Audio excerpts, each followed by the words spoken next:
The gentleman from Wisconsin, Mr. Fitzgerald, is recognized for 5 minutes.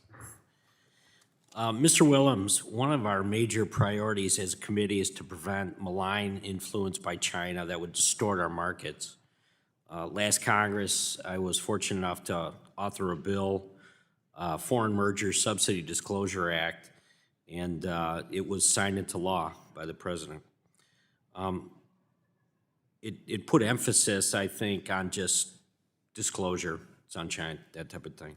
The FTC and the Department of Justice, the Antitrust Division, are now required to monitor and take foreign government subsidies into account in the pre-merger notification process. Another area where China is attempting to infiltrate are exchange trade funds traded here in the United States as well. Many of these investment vehicles contain Chinese companies involved with China's military as well. That has been disclosed. I think there was even some discussion about it today.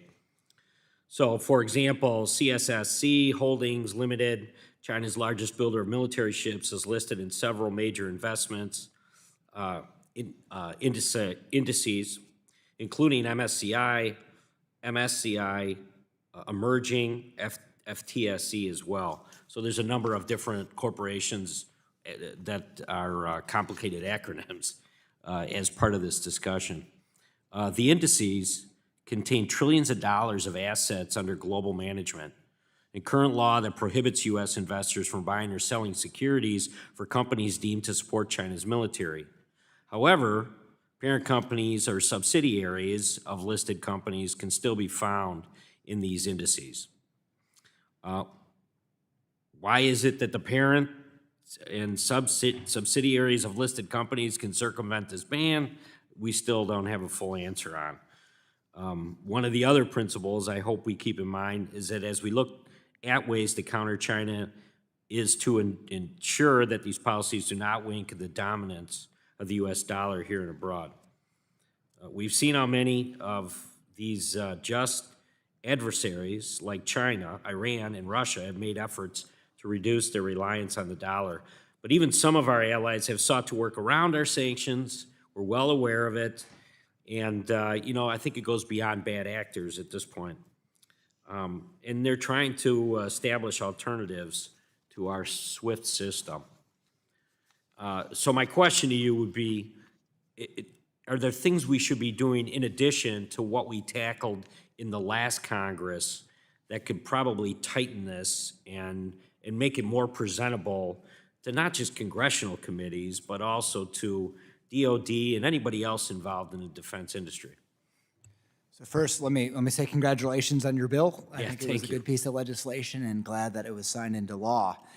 Second, let me comment on the military company restrictions, which you referred to.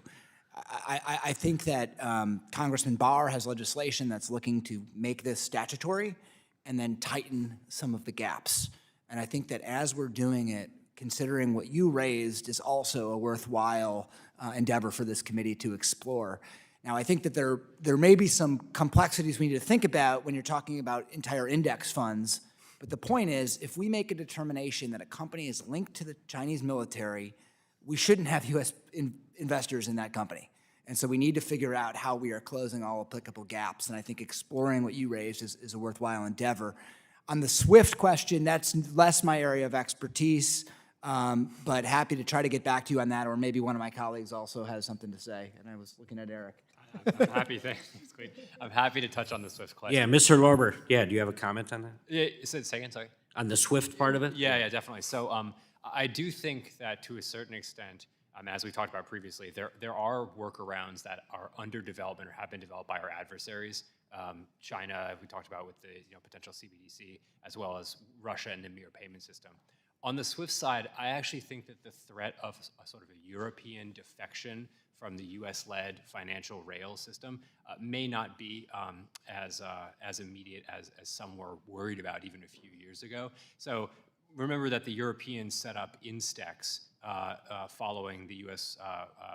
Withdrawal from the JCPOA as a way to facilitate trade with Iran that was outside the U.S. sanctions jurisdiction. I think there was one transaction that ended up going through Instex.